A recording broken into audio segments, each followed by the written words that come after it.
First of all, I'm Julie Albaugh. I'm editor of Wedding Market News, and today we're going to talk about the top Wedtech trends with my great panel of experts here from Angela Proffitt, Anja Winikka, Rebecca Brooks, and Eddie Babbage.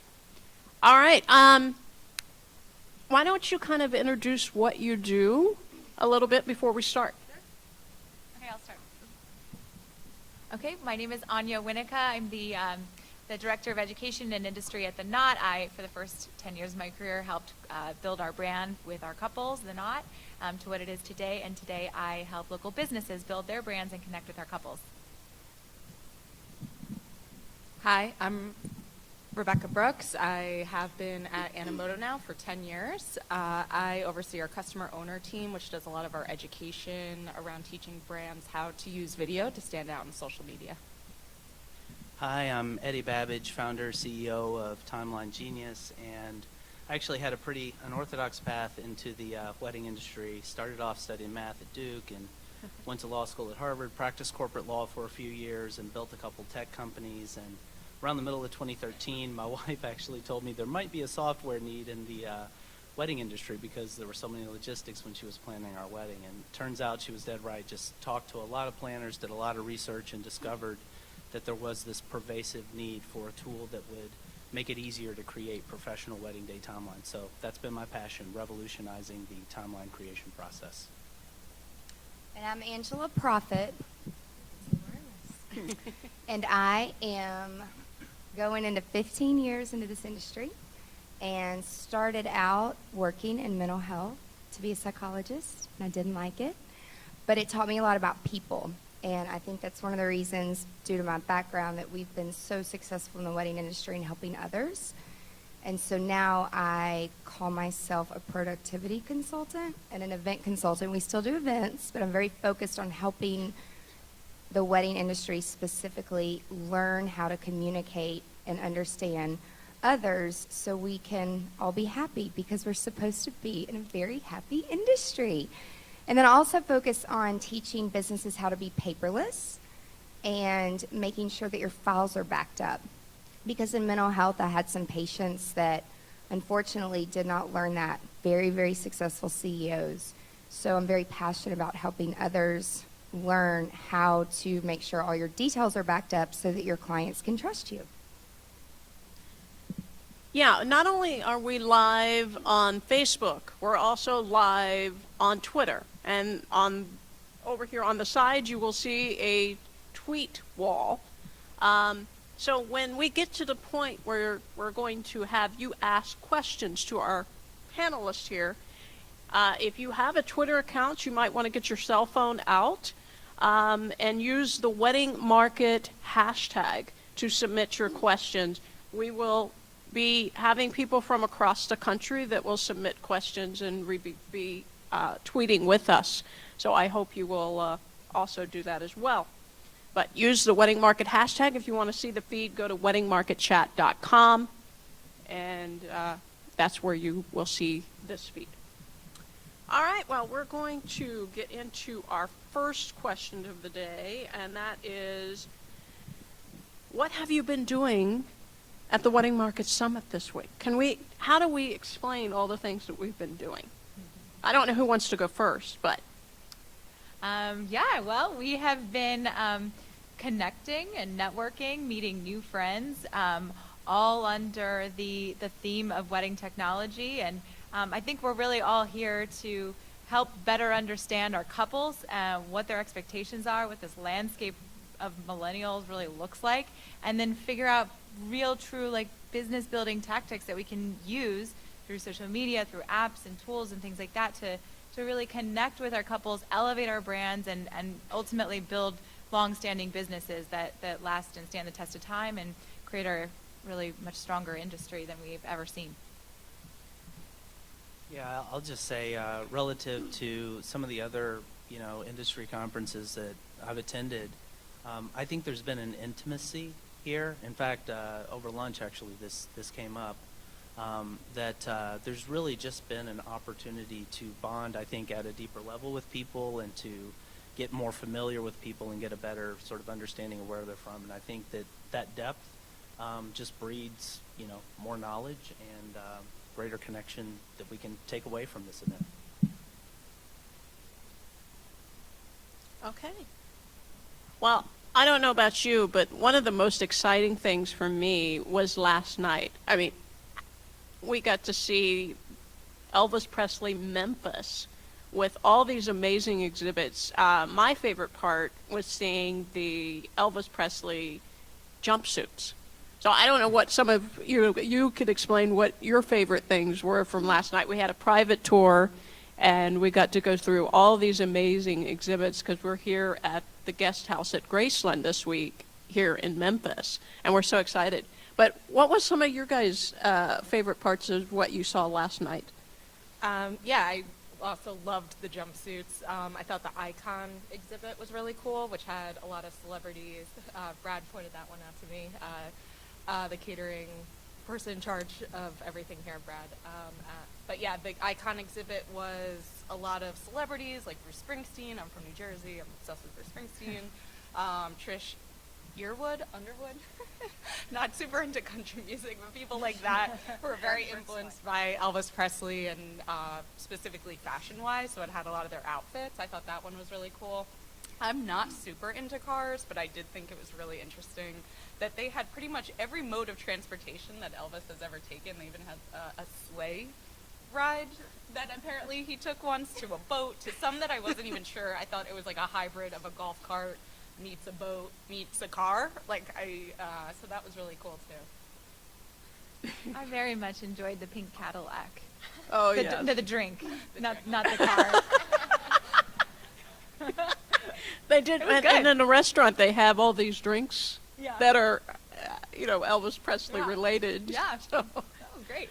Now, we've been staying at the guest house at Graceland, and one of the amazing things I felt about staying here at this property was the amazing detail that whoever designed this hotel was taking Elvis Presley's house and truly putting it throughout the hotel. Just an amazing job of design. I was just completely blown away. I don't know what your thoughts of the hotel, but I would love to hear what you have of your thoughts of the hotel. Yeah, the hotel is so nice here. I was shocked to learn that it's so recent too, and I love the replica of the staircase in Elvis's house to be able to see what that actually looked like. I love hearing Elvis music all the time. Just earlier this morning, I was doing work outside, and they're playing music. So yeah, it's a great facility. I love it here.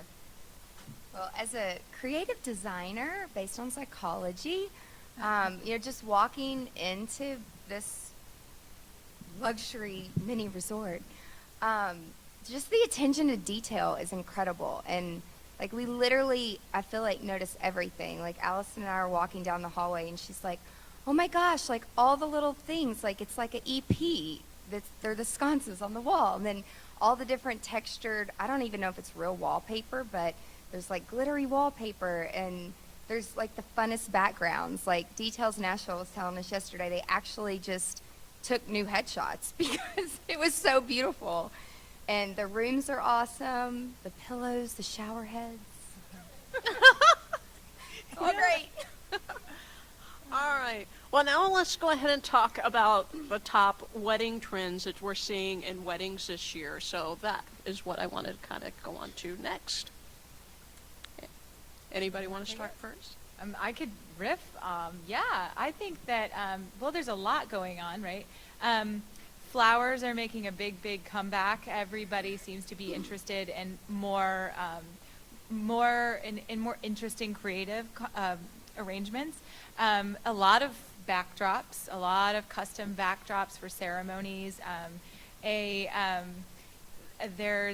a fun trend I like. It's the image mapping trend in the lighting sphere. So there's a lot of like lighting designers who are creating really custom, like uplighting, not just your typical, but turning a very basic, simple room into like a complete forest just by virtue of using really interesting lighting. Also, like image mapping on cakes is coming into like normalcy. We saw it a little bit here and there, but now more and more people are doing that. So it's a basic cake with like a really pretty maybe flower image that kind of moves. You guys want to? Does anyone else want to jump in? I could just talk forever about. Well, I think Angela. Well, one last thing I should know. I think everybody is aware, but well, we care. We paid a lot of attention to the Pantone color of the year because it kind of helps to inform a lot of what ends up happening in the wedding sphere down the line, and definitely like in the homewares, like registry and things like that. And the Pantone color of the year this year was called greenery, and it's like this light green color. So, I mean, for those of you who do like a lot of whites and blush weddings, like, sorry, probably not going away anytime soon, but definitely adding in greenery, like big cascade bouquets, pageant bouquets are coming back, using greenery like eucalyptus and other like really pretty sort of vine-like greenery. That's all really, really popular, and that Pantone color of the year announcement sort of kind of just pushed it even further. So. And on the, yes, it's like all of our brides, they love the long tables with just eucalyptus runners. And it's funny because they're like, isn't greenery cheap? I'm like, well, when everybody wants it and it's in high demand, the wholesalers get smart and they raise the price. So on the food side, though, we still are seeing a lot of like fun food trucks for a more personal feel. But something that I feel like is a little bit new coming down the food pike is like food carts and like tapas style, where your guests are still seated at the table. And so it's like they have a seating chart and a seated dinner, but it's not just a salad and bread and a dual entree. It's more like a whole experience of choosing 9 or 10 different mini items and being served to your guest. And yes, that costs more in China flatware glassware. Especially if you couple little drinks with it, but it's all about the experience, and I think people are really enjoying that. But the key to making sure that your guests know that they're not just eating this little piece of something is you've got to communicate. So having a fun menu card or a menu board or something to let them know, like, it's tapas style to do something a little bit different. Now, I want to kind of jump into talking more about Wedtech and how it's changing the wedding planning process. That's definitely a passion point for me. My roots are in tech. I've been a serial tech entrepreneur full time since 2005, and have watched the world just change in drastic ways. And the wedding industry has certainly been no exception to the rule that everything that we're seeing in front of us is being shaped by technology. The famous investor and tech entrepreneur Mark Andreessen, he says that software is eating the world, and I think that's actually a profound statement. So, I mean, I would almost ask the question, what part of the wedding planning process has not been changed because by tech? I mean, technology has changed every facet, from the design and inspiration phase. Couples are no longer limited to just, magazines and the weddings that they've attended to, find inspiration. They can find it now on Pinterest, which I heard a funny quote. Somebody said Pinterest is the devil. I think it was a wedding planner that said. But I was like, I'm going to write that down. But yeah, I mean, there's so many media-rich sites out there where you can find inspiration. If you look also at the venue and vendor selection process, I mean, we're a long ways away from a world where it's all just word of mouth and people are going to get to know you before they, people can know you before they book you. They've read your social media profile. They've gone through your website. Every facet, again, from, couples having tech tools to design their invitations, to create seating charts, of course, timelines, and managing your registry, monitoring your budget. I mean, all of these things, there are tools now for that. And I think another really interesting point is not just how much things have changed to date, but where this is all going. I mean, I get really excited when I think about the fact that, hardware is continuing to improve at an exponential rate. Software is just going to keep proliferating. The tools that are out there are just going to keep getting better, and the things that haven't yet been touched by these trends in mobile and hardware and software are going to be penetrated in the years ahead. So exciting times, I think, for our industry. Mm-hmm. Yeah, I mean, I think Wedtech, like the proliferation of technology in the wedding industry, has really made wedding planning way more collaborative. And it's just so easy, whether you want it or not, to get unsolicited feedback from friends and family on what you should be doing for your wedding. And I think also, you know, with mobile being such a huge trend in technology, people literally have their entire wedding they're planning in their back pocket. It's impossible to escape, for better and worse. I also think it's been really interesting to see like the crowdsourcing of content at weddings and before weddings. Obviously people using hashtags and that kind of thing, but even seeing some of these trends actually at the event, same day slideshows, same day videos, or incorporating content that people have been capturing at the event has been really fun to see, like a real-time feedback loop for this technology at the actual event too. And you know, as we've talked about, you know, earlier, it's changing expectations, what couples expect to see, and it's not because they woke up and they were like, let's be annoying, and now I want, you know, you to respond to me faster. It's because the landscape is changing so quickly that they've shifted. They've come to expect that they get to book like an Airbnb on their phone, and you know, the tap of a button, and so that is. You know, it's started to change response time expectations on your end. It started to change the fact that if you don't have a mobile site, they're not gonna come back to you, and they're gonna choose somebody with an Instagram profile that has a little bit, you know, feels a little bit more like them, that they've connected through, that they feel like they've connected to you through that. And that's Wedtech. That's Wedtech shifting and changing the landscape, and that's why we're all here to learn about it and make sure we're keeping up. Well, it's awesome for me because I've been paperless ever since I got out of college because my computer crashed. And I learned real quick what backing up and paperless was, and I helped implement EMR in the healthcare industry, which is electronic medical records. So I saw at a very young age, about 15 years ago actually, how powerful being paperless and how technology can help. And so here we are 15 years later, and finally, it's coming into our industry. So I've been ready for this for so long, and so we are able to respond to our clients and our couples and our brides and our grooms and make sure that those expectations are met. And one of the reasons that, again, teaching and helping others, because some people haven't had technology in their life for 15 plus years, and so it's really, really important. Like you said, they're going to go somewhere else. And for those of us who have a lot of experience, if you don't keep up, they're going to hire people who don't know what they're doing just because of technology. Now we're accepting questions on Twitter, or I will also be looking on Facebook for questions, but questions have already been coming in.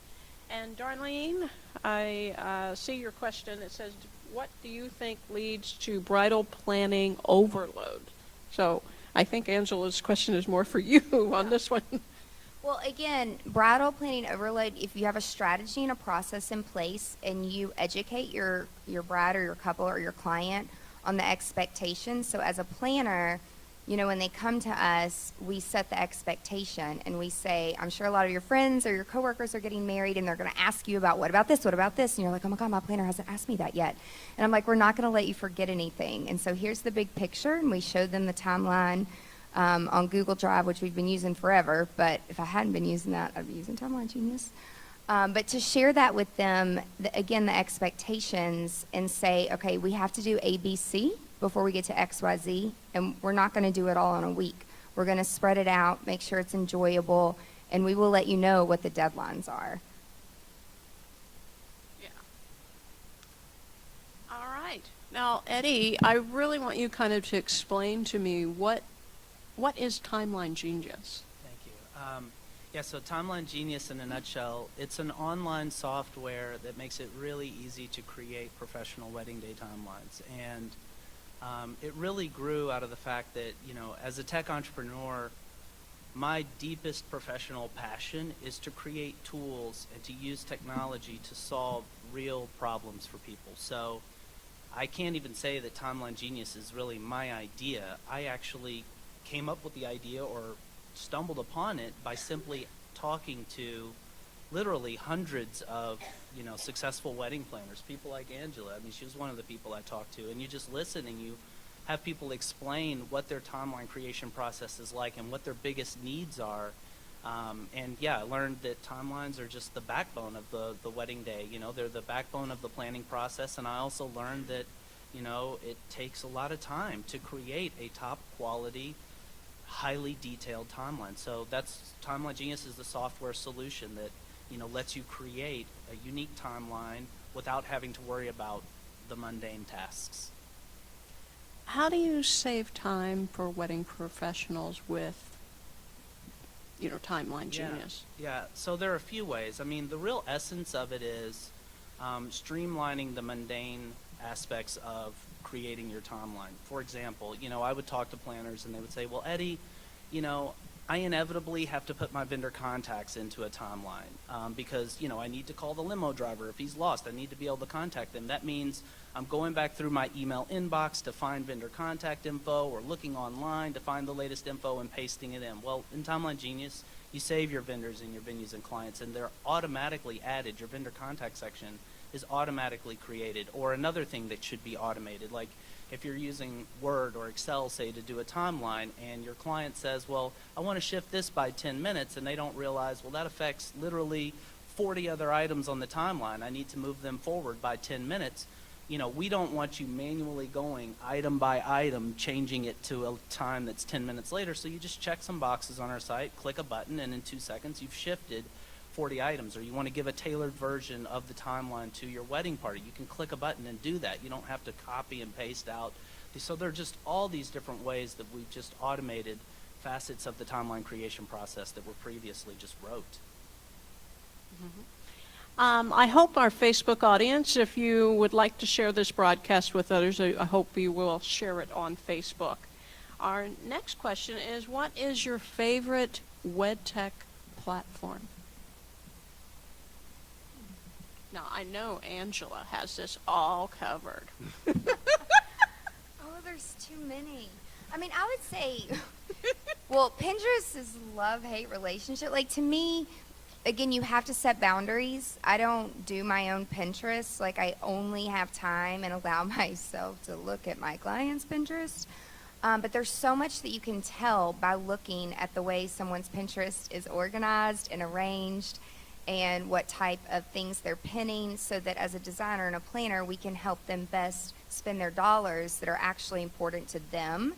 I think from a business perspective, Instagram continues to be our #1 on our analytics that we get weekly.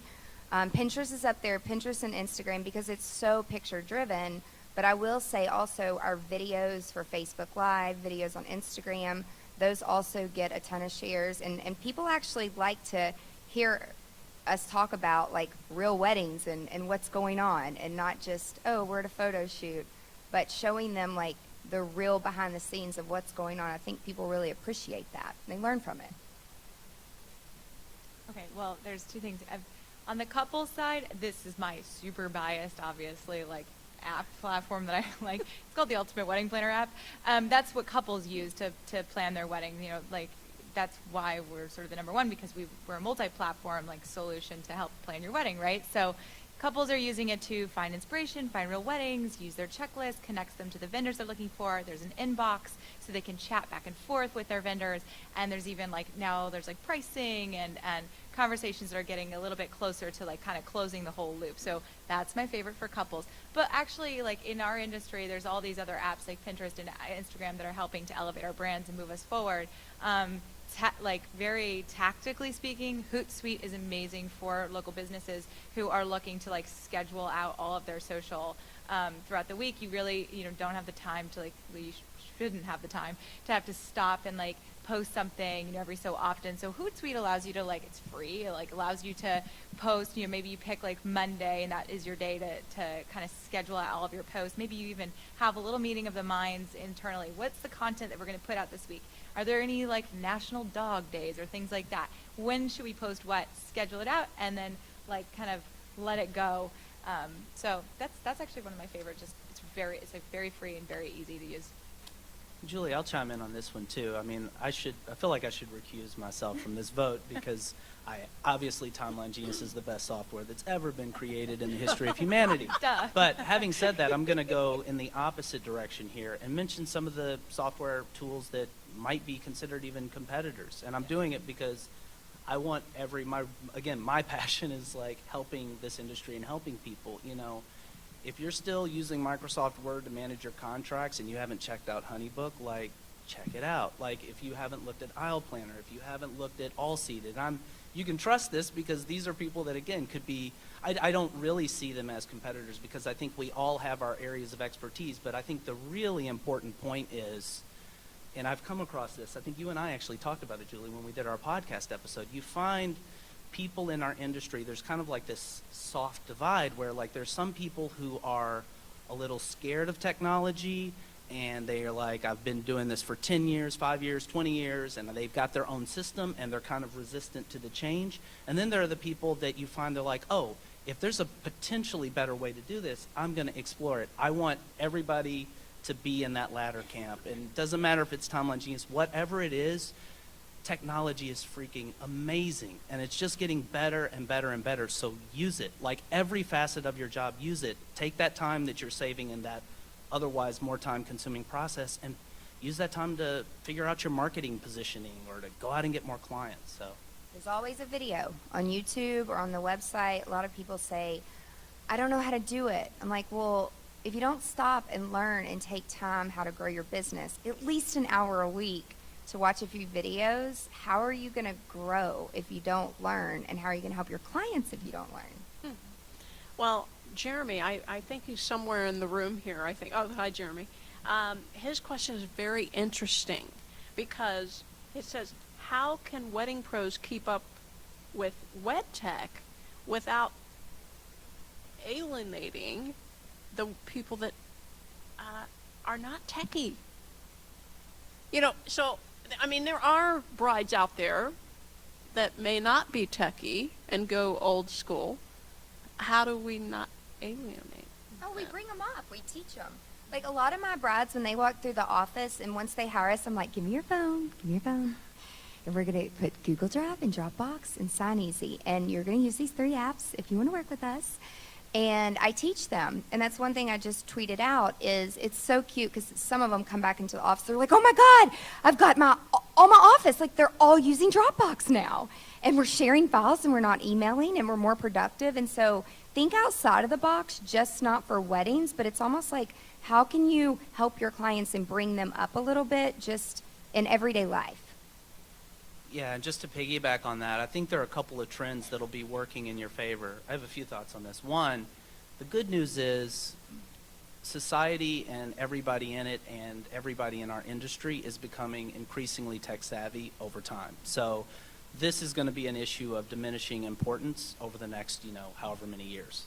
The second, I guess, thing is you want to be careful as you do your cost-benefit analysis in terms of like what technologies you're using, even if there is the occasional situation where maybe, your client won't collaborate with you on your timeline using a new platform or what have you. You still want to be mindful of like, okay, there may be some occasions where like the tech solution doesn't quite fit or where I have to dial it back a little bit in response to a client if they don't say come along with you. But that definitely doesn't mean that you shouldn't be embracing the technology for yourself. And a lot of this tech is not even client facing. A lot of the tech is, for you to use at your convenience and for you and your team to work more conveniently together. So in those contexts, it's not even really so relevant. But it's a good question, though. My next question would be, what type of Wedtech do you think we might see in the future? I'm kind of skipping a few questions because I think we really went in depth with some of those previous questions. So this is a question 11. So I think we talked a little bit about it in the Tech Trend segment. So there's a lot of talk around augmented reality and virtual reality. And then the question is like, really, how does that affect me? I'm a local business. I'm brick and mortar.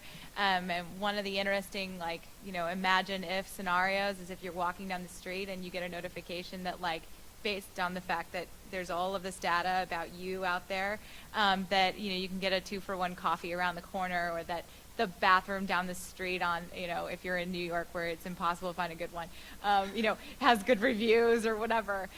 That's how that weird, hokey, like virtual augmented reality thing that, you kind of see here and there in the news, or you hear about the kids playing Pokemon Go. That's how that starts to become a big part of our lives, and that's like here, like right here. So we're getting there. But I think from the get-go, you see things and you're like, that just sounds like something that's going to go away. It's not going to go away. It's actually where the software solutions are all about. It's about bringing all of that data, all that information that you're putting out there on social, on search, through your website and everything else, and how it all kind of comes back and gets simplified and helps the consumer, helps people walking around in their everyday lives do things better and do things, easier, is the idea. I also kind of predict a lot of Wedtech tools in the future to be more video first. I think we're already seeing that. Pinterest made dramatic changes to what video formats they accept. They used to only accept YouTube videos. Facebook is increasingly video first. Instagram is increasingly video first. So it's hard for me to predict what Wedtech platforms will come into fruition, but of the ones that are super relevant right now, I think we can expect all of them to be embracing video dramatically more, and expecting those who want to stand out on those platforms to also be embracing video a lot more. Yeah, just to briefly chime in again, I can't resist tech topics, but yeah, I think, one thing that we can almost kind of put in the bank and take for granted is the fact that every existing technology that's out there now is just going to be significantly better and improved, in the years ahead. And just to riff off the, augmented reality, even virtual reality, which is now becoming more commonplace, but that's where you can really let your imagination run. You could have an app that lets you just kind of scan a room and shows you like an overlay of all the vendors that are involved and the reviews that they have on, various websites, and,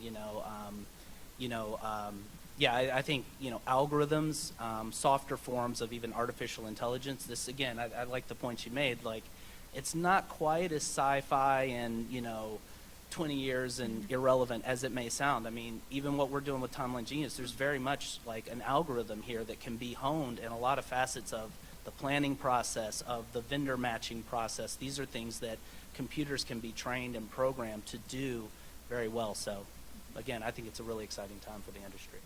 Yeah, so virtual reality is definitely going to be the wave of the future. I got to meet a professor from Stanford who actually helped create virtual reality, apparently, and he brought the glasses and was telling us how it helps football team strategies, and he was working with Google and Samsung and Sony to come out with all these glasses and telling us ways that we use it. And so how I see it being used in the future is, I'll have my own little glasses, and then people will put them on and we'll walk into a room, and instead of me having a sketchbook or an iPad drawing things out with my finger, hopefully I'll be able to say it, and then things will just pop up magically.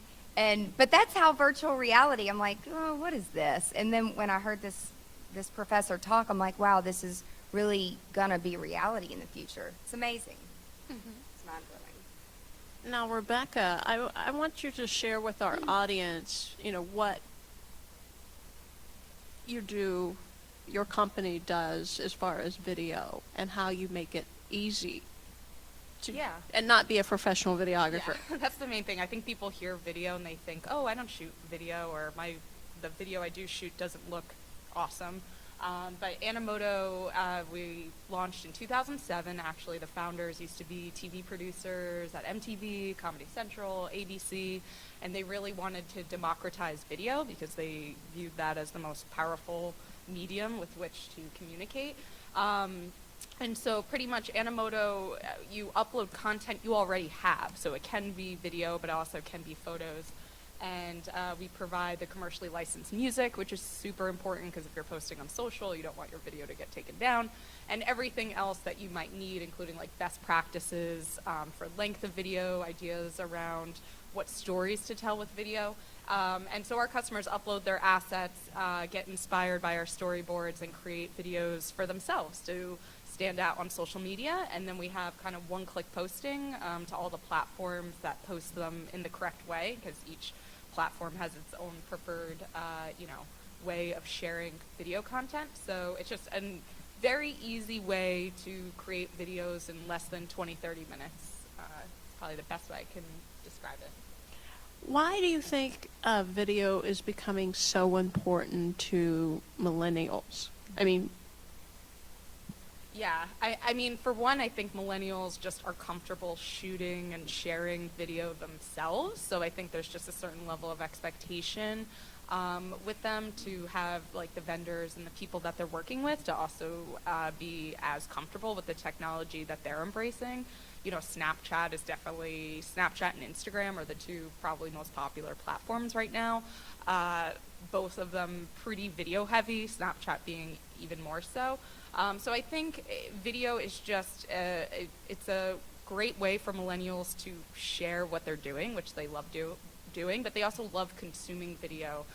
Increasingly on Facebook, even on Instagram, you see more video, and that's because all of these platforms are really obsessed with keeping people in their app and keeping these people like enjoying their app, and they found that video is an unbelievable way to keep them engaged. And I just think there's a lot of like great opportunities for small businesses to stand out on social. A lot of large brands are doing video, but not as many small businesses are doing video as part of their regular social media output. mm-hmm. How do you think they should be putting those videos out on social media? I mean, what types of videos? What would you suggest? I think you have to look at it like from two perspectives. If you're running ads, that's a completely different thing. I love Facebook Ad Manager. You can actually run Instagram ads in Facebook Ad Manager and do the same kind of targeting that you do in Facebook. I tend to see with ads, 30 to 60 seconds, very short, very to the point.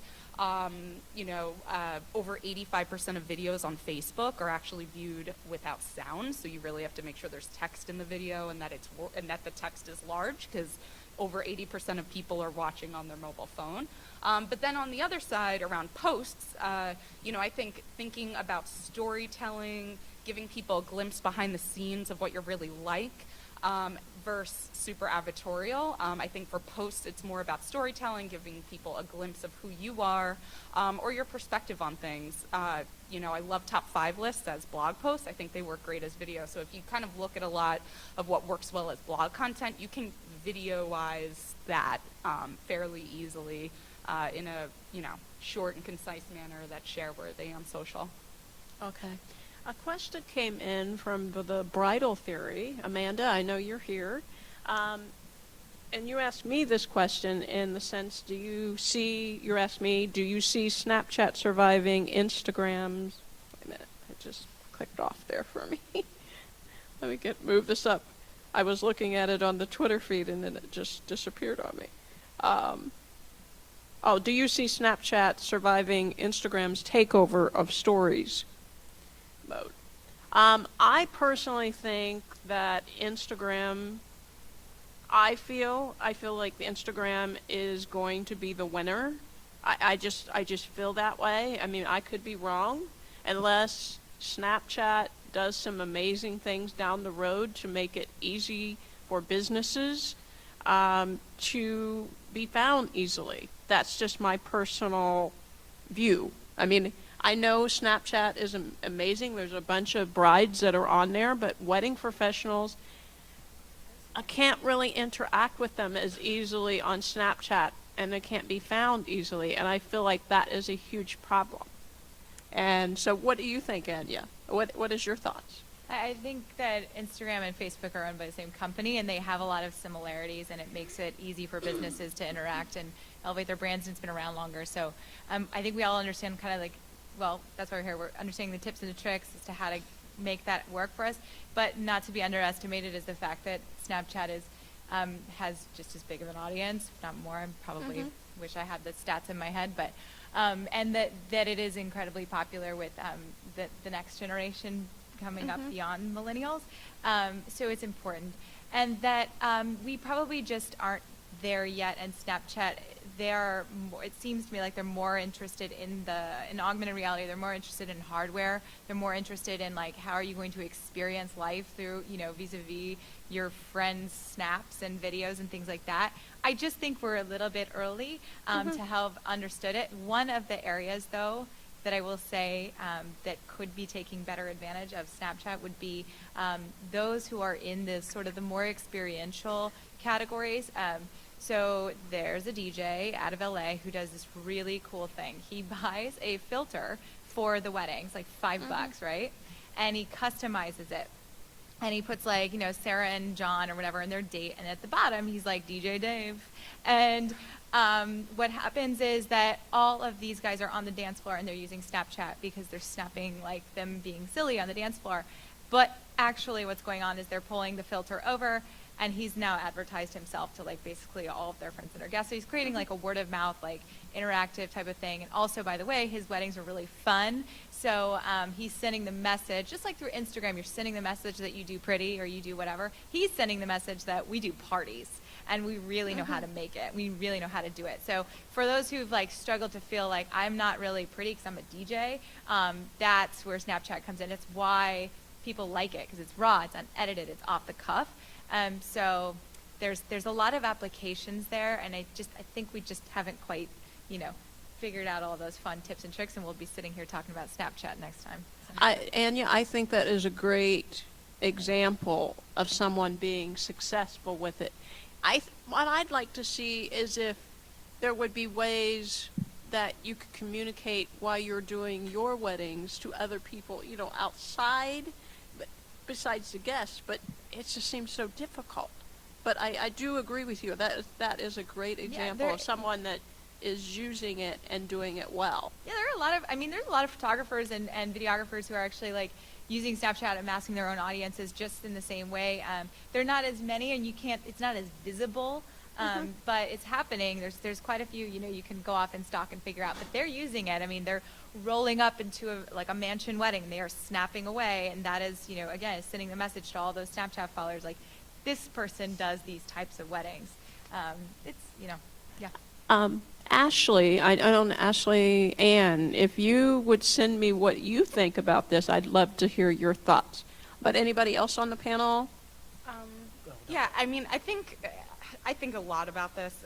In terms of Snapchat, it definitely has its difficulties. I don't think it's not easy discoverability-wise to find accounts to follow. The UI isn't as intuitive, which I actually think is why a lot of the younger generation like it, because I think it kind of edges out people Their mom can't who find are it. not as, tech savvy. But with that said, I just think the ethereal nature of it, people are less protective around what they will post on Snapchat than they are with what they'll post even on an Instagram story.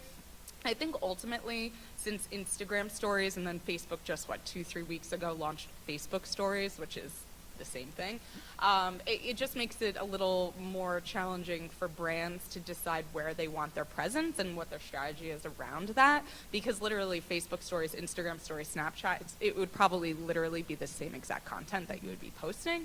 So just from a strategy perspective, knowing where your target audience is and deciding how you want to show this like behind the scenes ethereal type of content and on what platform it makes sense for you. But it just makes those kind of questions a little more challenging to answer. Julie, I have a quick thought to add too. I coincidentally, on the ride down here to Memphis, I was listening to a podcast with Bill Gurley, and he was one of the early investors in Snapchat. And the conversation has come up, and it's very much like a topic of conversation, in the tech industry right now, like this notion that Facebook, which previously was such an innovative company, and maybe they still are, but that they're literally just copying, as she just said, copying these features. I think the jury's still out on which platform is ultimately going to be dominant, and there may be room for coexistence. But what I think that it's really interesting, Evan Spiegel, Snapchat's a really bright guy, but it really is a testament to the concept of what they come up with. It, this behemoth of Facebook is now just like cloned what they've done, and tried to kind of run with it. But it'll be interesting to see how that battle shakes out. Yeah. Like I said, my biggest disappointment is how it's so hard to share your personal profile with that. If they Yeah, could get it's a rid heavy of lift to cross that, promote yourself. It is. It's a heavy lift. Trust me. That's Like- like from a business perspective. Like, we don't do Snapchat personally because from a business perspective, I mean, it goes Hard work. away. Like, it's a waste of my time. But I think it's great for personal use to share, you know, that's great. And just in my personal opinion, I think Snapchat, again, it's great for personal and why we try to cross over and use it in business. That's great that that DJ does that. And we actually, I do use it for ILEA because I'm a communications VP and they kind of told me I had to. But we created the filters and people use them. But again, it's like it goes away unless you save it and share it. And there's just too many steps.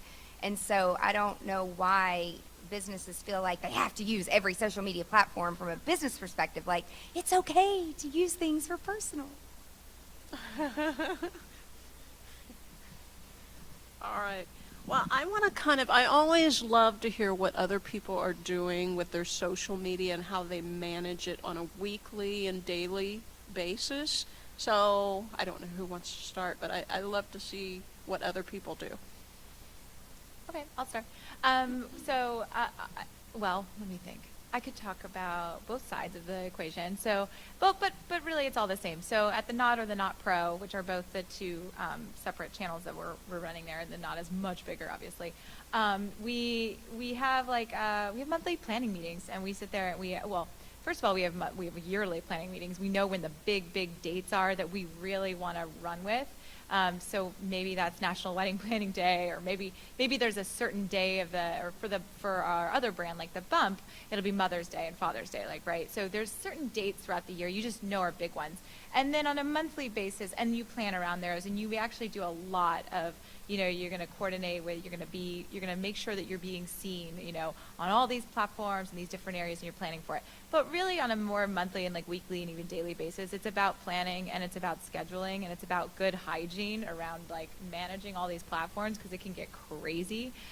So it's about, sitting down every week, collecting the content that we're interested in doing, putting up there, making sure we're not missing any of those darn national whatever days, because they tend to bring in and engage an audience, and then going from there and using apps like Hootsuite. I mean, we have a fancy one that's way too expensive that we use, but Hootsuite and others are great, and they'll help you just schedule it out and let it run. The only thing I will say is that when you're scheduling and things, you still have to be very self-aware about what's going on in the world, because you definitely don't. If there's something that happens on Twitter or something along, maybe it's United Airlines or something happens, it's a bit weird for you to be like, we're loving this blush centerpiece, right in the middle of some drama. So the person who's manning your Instagram or your Twitter, any of that needs to be cognizant of that something is going out that could be seen as, insensitive. And so that's the only caveat. But good hygiene, scheduling,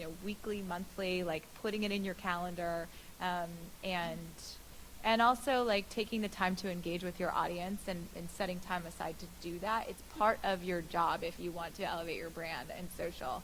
You've got to be able to engage and give back to that audience, to your community, your social community, in order for them to give to you. So scheduling time to sit down, comment on people's posts, like their posts, discover other people that are maybe somewhat outside of your circle but are related. That's all part of it.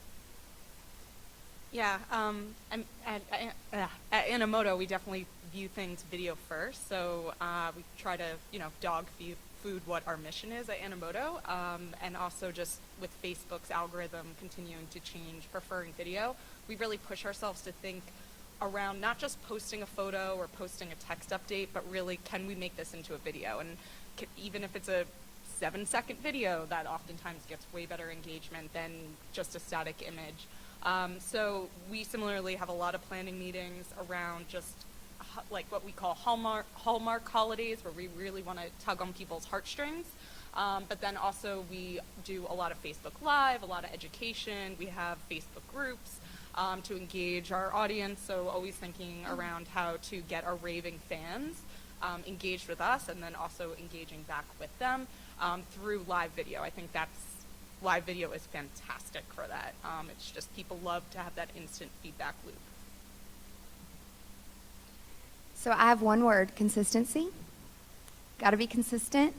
And during busy season, those of us who plan and do multiple, work in multiple industries and plan events, if you look like you fall off the face of the earth, like that's not good. So it's okay to outsource. The return on investment of making sure that you're consistent should pay off if you're looking at your analytics.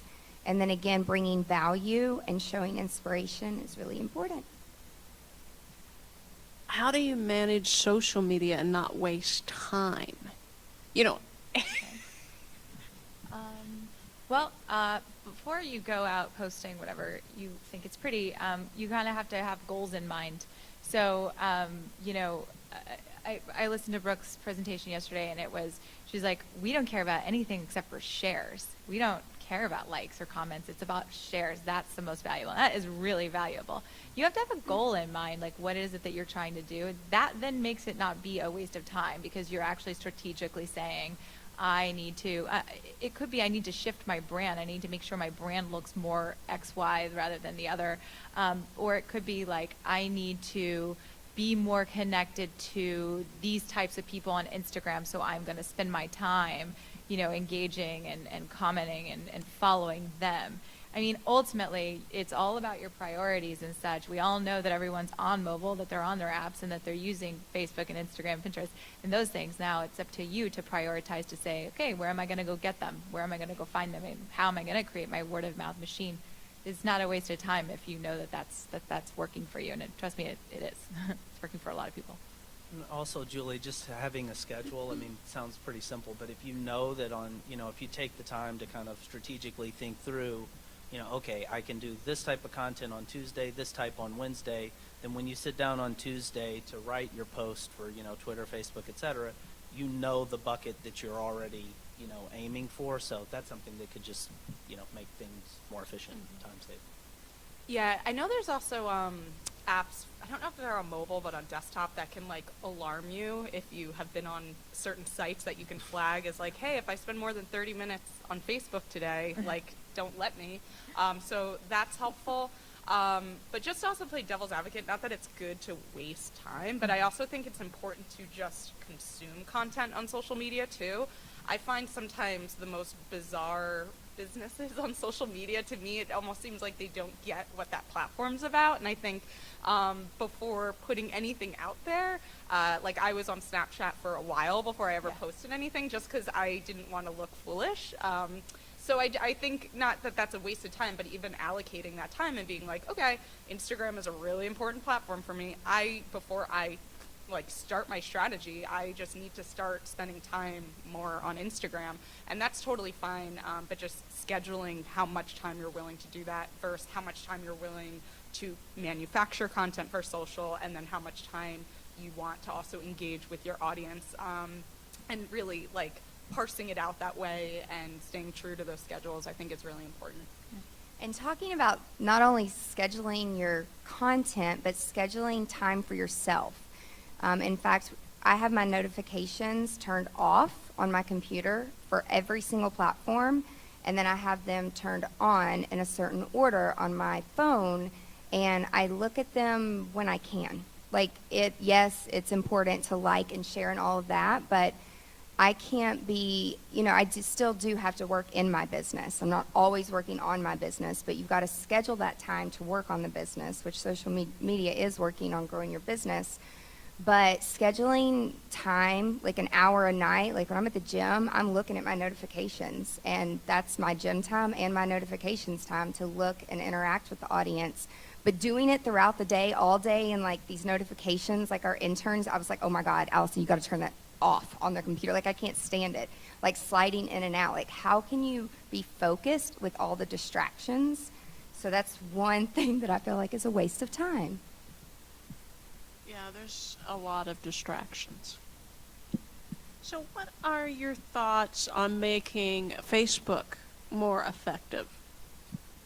We've already been through the period where they are already doing the blocking, but what do you think are the most effective? Yeah, I mean, not to sound like a broken Shocker. record, but I think video is obviously, even Mark Zuckerberg said in 2014, in 5 years, 90% of Facebook will be video, and it continues to do that with Facebook Stories. They're adding video functionality to Facebook Messenger. They are advertising in New York anyway for a consumer campaign for consumers to start using Facebook Live. They want everyone to be a video creator on their platform. Buffer actually did a really awesome study on their blog on the most effective types of posts that brands do, and then the types of posts that brands actually do. And I think like 1% of brands out of like 100,000 that they looked at were doing the type of post was video, yet it was 2x more effective than any other type of content on Facebook. So I think there's just so many opportunities for small businesses to stand out, both with posts and then also using Ad Manager in Facebook, and not necessarily just boosting your content. Taking that extra step and going into Ad Manager and really being a little thoughtful about the type of audience that you're going to boost or advertise your video content to is a lot more effective. You'll see a lot more bang for your buck than if you're just going to be like, oh, $5 boost, which I know I have a lot of small business owner friends that just kind of boost everything for $5 or $10. Your money will go so much further if you're doing it in an Ad Manager. All right. I guess my next question would be, how are brides using technology to come up with wedding hashtags on their day? I was thinking that probably Anja or Anja probably might know the answer to this question. I mean, okay, so there are a few like wedding hashtag generators out there that people use. They put in their names of their favorite things, and it generates a hashtag for them. Yeah, that works. I think a lot of people are actually just kind of, this is like one of the fun things. Like there used to be like you got engaged and you like went out to drinks with your champagne. There were a few things that you would do traditionally. Like one of the things, like the new traditions people are doing is like, let's sit down and have a party where we talk about like coming up with our hashtag. Literally, like, yeah, like people are like, hey, we're thinking about it. We're having a glass of wine. Like this is a moment in time. As you guys know, when you're planning your wedding, it's not about the wedding. Well, it is, but it's also about all of the moments along the way when you're planning that make it feel special and fun and like you're a bride or you're a groom. And so, yeah, so I think, it's fun. It's interesting. It's changed. It's like it's an analog thing that people are doing, that then becomes this very digital, like way of, amplifying all the content that came out of their wedding days. Our clients are like voting. Yeah, they're like Yeah. having a dinner, and they'll like bring us a list in a meeting, and they're like, okay, well, this friend group said this, and these people said this, and like, which one do you guys like? And then, I mean, what I look for is, we try to include like something fun, like with their names. I think the whole Brangelina thing, or however you say it, started that. But I look to make sure that no one else is using that hashtag actively, so that when, and you would be surprised, like you think you're being creative using their first names or their last names or what, the venue or whatever. And then I look, I'm like, oh, actually there's already like 2,363 pictures, and I don't think, let's look for something else. That is so funny that you said that, Angela, because Wedding Wednesday is the really popular hashtag across multiple platforms. And some people use WW, but some of them don't realize that WW stands also for something else. Yeah. I don't know people have noticed that. I used the full hashtag Wedding Wednesday because WW is also used by other people in different industries. Mm-hmm. So, I mean, it is perfect. I'm glad we're having this conversation because I never have talked about that.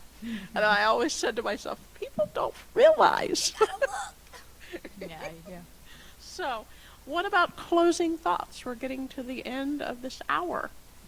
So, what any closing thoughts for Wedding Market Live and Wedtech and Wedding Market Summit? I guess I'll start. Yeah, I think it can be overwhelming with the amount of technology that is constantly available to all of us. So I think just strategically choosing what saves you time, what helps you appear authentic and professional, especially on social media, and what makes your life and your clients' lives easier, and kind of, it's not necessarily a bad thing to kind of sit back and wait to see if something becomes a thing. I know there's the proclivity to like want to jump on everything that is now a trend. But I just think having a more strategic perspective and being okay not being the number one trendsetter in terms of technology and just waiting it out even for like a month or two to see how other people are using a platform is probably a great time saver. Yeah. To piggyback on that, then to take the other side too, it's like, so it's you and how technology can help you strategically get to the point that you're trying to get to. And then on the couple side, it's understanding the landscape, the way that our customers are changing and the expectations that they have in the back of their minds because of the experiences that they're already having out there in the world of Facebook and Instagram and things like that.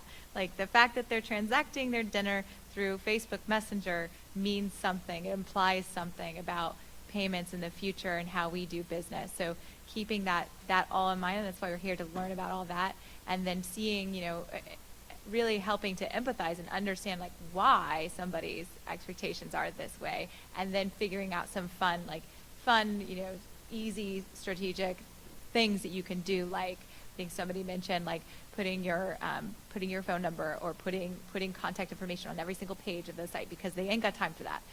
That kind of a thing that's super important. There's it's not like there's 25 things. There's like 5 things that can really help move the needle because now you understand why couples are looking for what they are.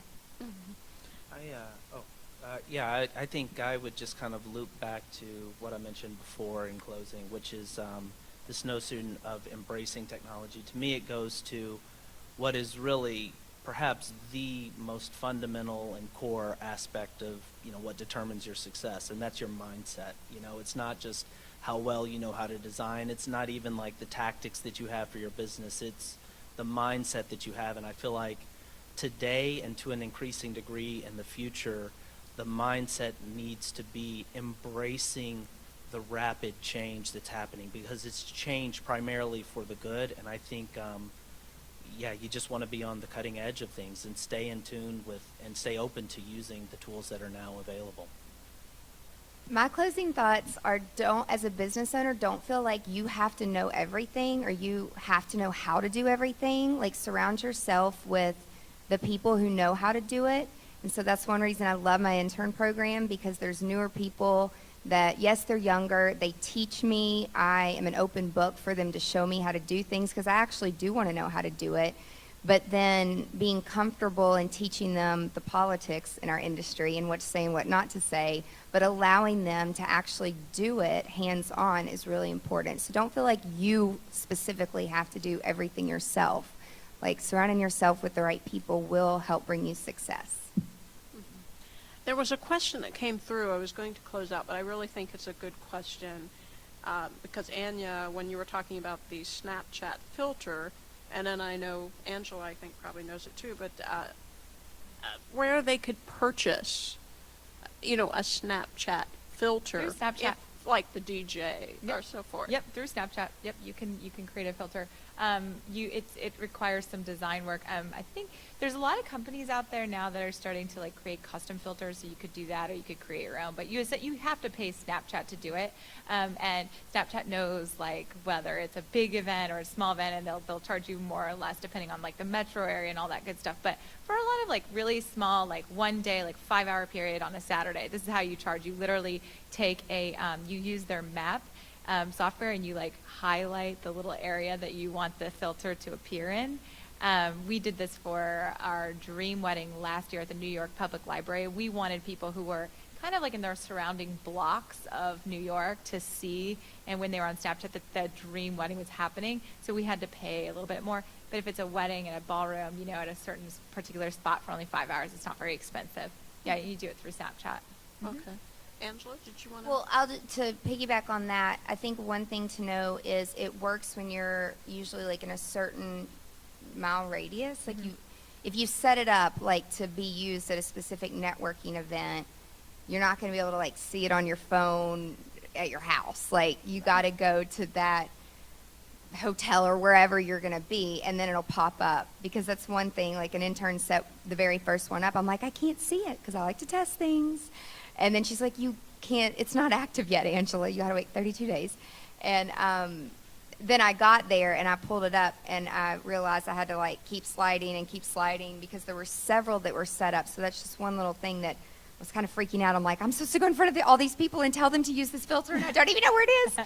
And so, getting there early and testing it is helpful. Yeah.